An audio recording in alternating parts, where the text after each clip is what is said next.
آج کل جو ہے وہ زمانہ انفارمیشن کا،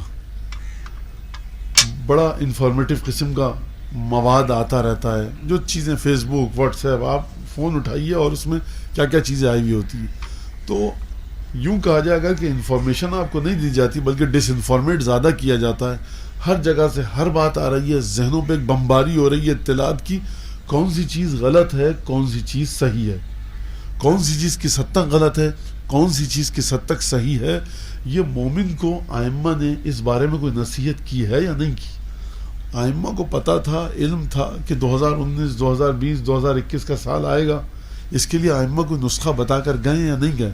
اگر کوئی یہ کہے کہ ائمہ نسخہ بتا کر نہیں گئے، اس کا مطلب ہی کہ اس کا اعتقاد اور ایمان امامت کے بارے میں واضح نہیں ہے. اور اگر ایمان والوں کو، صاحبان ایمان کو، ائمہ معصومین کو نسخہ بتا کر گئے ہیں تو وہ نسخہ کیا ہے، کتنا لمبا چوڑا ہے، کتنا مشکل ہے، کتنا آسان ہے. امام حسن علیہ السلام سے ایک حدیث ہے،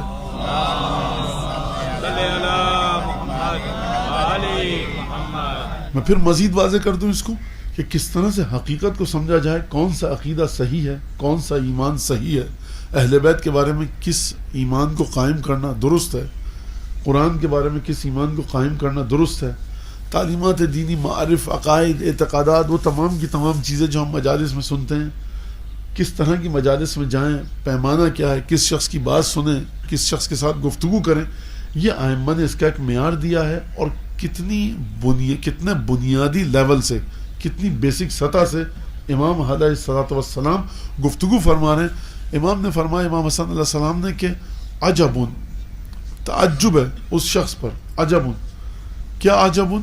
لمن یتفکر فی معقولہ ولا یتفکر فی معقولہ فیجنب بطنہ ما یوزیہ ویعدع صدرہ ما یردیہ.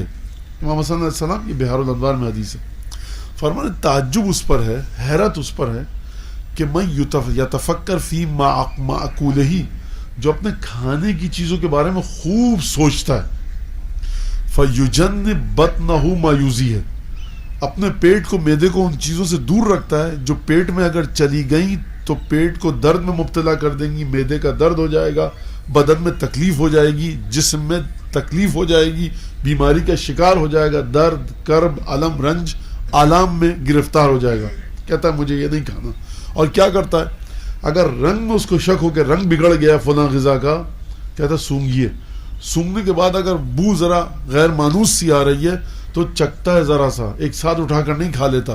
شک ہوتا ہے بہت زیادہ، کہتا ہے بھائی اس غذا کو پھینک دیجئے، اسراف ہو جائے گا. کہتا ہے بھائی اسراف یہاں چلی گئی تو زیادہ اسراف ہوگا. یعنی وہ اس غذا کو پھینک دیتا ہے، کتنی بھی مہنگی غذا کیوں نہ ہو، کیونکہ انسان کو اپنی جان پیاری ہے. امام فرماتے ہیں کہ عجب لمن یتفکر فی معقولہ، کہ مجھے تعجب ہے اس شخص پر جو سوچتا ہے اپنے کھانے پینے کی چیزوں کے بارے میں، فیجنب بطنہ ما یوزیہ، اپنے پیٹ کو ان چیزوں سے دور رکھتا ہے، اپنے معدے کو، کہ جو اس کے پیٹ میں اگر چلی جائیں تو اسے اذیت دیں. ولا یتفکر فی معقولہ، لیکن جو عقل میں اس کی چیزیں جا رہی ہیں اس کے بارے میں نہیں سوچتا.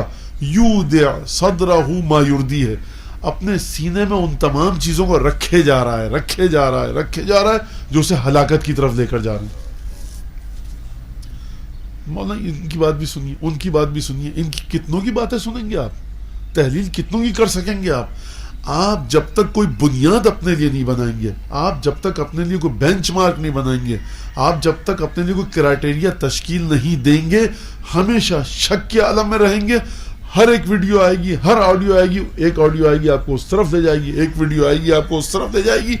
امام آپ کو کہاں پر لے کر جانا چاہتا ہے آپ کے زمانے کا امام؟ کبھی ادھر کبھی ادھر، یا ایک راستے پر. یہاں سے ایک بات طے ہو جائے کہ انسان کو کن چیزوں کے ذریعے چیزوں کو پرکھنا چاہیے. اب پرکھا کیسے جائے؟ ہیرے کو کیسے پرکھا جاتا ہے، چیک کیا جاتا ہے؟ لینس لگاتا ہے، میگنیفائنگ گلاس لگاتا ہے، آنکھ پہ لگاتا ہے ہیرے کی پہچان رکھنے والا، اور اس کو دیکھتا ہے، چیک کرتا ہے ہر اینگل سے، ہر زاویے سے، پھر کہتا ہے اس کی قیمت اتنی ہے. تو اب علمی نظریات کو، اعتقادات کو کیسے چیک کیا جائے؟ امامت کے بارے میں، توحید کے بارے میں، یہ اگلی حدیث امام باقر علیہ الصلوۃ والسلام،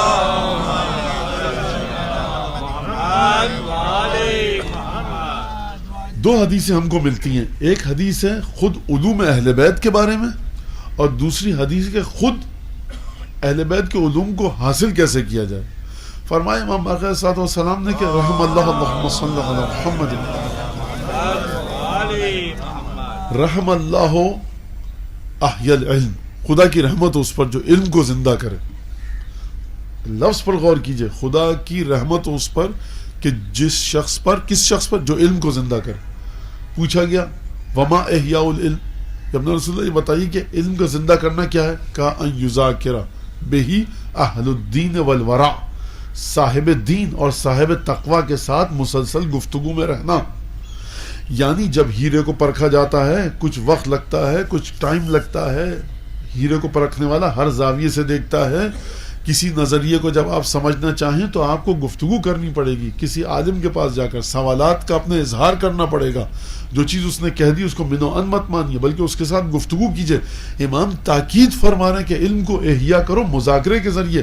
یعنی یہ نہیں ہو سکتا کہ میں رات کو 11 بجے سوؤں، صبح کو آفس چلا جاؤں، مجلس میں آ جاؤں اور جو چیز مجلس میں مجھے ملے میں اس کو اپنے ذہن میں ڈال لوں. امام حسن فرما رہے ہیں کہ بچو اس چیز سے کہ جو تمہارے سینے میں اگر چلی جائے تو تمہیں ہلاک کر دے گی عقائد کے لحاظ سے. لہٰذا انسان کو مذاکرہ، اور اگلی حدیث میں پڑھوں گا آپ کے سامنے، گفتگو کرنی پڑے گی. کس کے لیے؟ کس چیز پر؟ اہل دین اور اہل ورع کے ساتھ، کہ جن کو دین کی سمجھ ہے، جن کو دین کا شعور ہے، جو دین کی تمیز رکھتے ہیں. گفتگو کے ذریعے جس طرح سے گرد ہٹائی جاتی ہے کسی بھی چیز پر سے اور اس کے بعد اس کی شکل اصلی نکلتی ہے، گفتگو کے ذریعے دینی امور پر جب تک آپ گفتگو نہیں کریں گے، جب تک آپ سوالات نہیں کریں گے، اس وقت تک چیز کھل کے اپنے آپ کو، اپنی تصویر آپ کو نہیں دکھائے گی. بنیادی طور سے جو آپ کے لیے بیسک بنیاد ہے وہ یہ ہے کہ زیارات معصومین کا مطالعہ کیجئے. یہ میں عرض کروں کہ آپ چاہتے ہیں امامت کے بارے میں آپ کا عقیدہ واضح ہو، آج سے یہ تہیہ کر لیجئے، آج سے عہد کیجئے کہ رسول خدا صلی اللہ علیہ وآلہ وسلم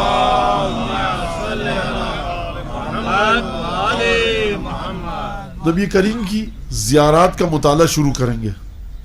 روزانہ 10 منٹ، 10 منٹ بہت ہیں، 5 منٹ، 5 منٹ بہت ہیں، 2 منٹ، 2 منٹ بہت ہیں، 1 منٹ.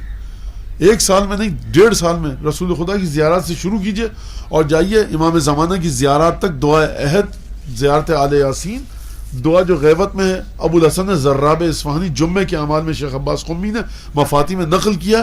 ان کو پڑھنا شروع کیجئے 1 منٹ کے لیے ترجمے کے ساتھ. آپ دیکھیے کہ 1 سال بعد آپ امامت اور رسالت کے بارے میں کیا عقیدہ ہے آپ کا اور کتنی غلط چیزیں آپ کے ذہن سے یہ زیارات، ان کا مطالعہ پاک و صاف کرے گا، کتنی نئی معرفتیں آپ کو دے گا. یہ زیارتیں آپ کے اور میرے لیے ائمہ نے املا کروائی ہیں، ڈکٹیٹ کروائی ہیں اپنے راویوں کو، صحابیوں کو، کہ ہمارے چاہنے والوں کو ہماری زبان کے ذریعے ہمارے فضائل کا علم ہو، ہماری زبان کے ذریعے ہمارے مقامات کا علم ہو. تو یہ آپ کے اور میرے لیے، ان کو پڑھیے اور پھر مذاکرہ کیجئے، محادثہ کیجئے.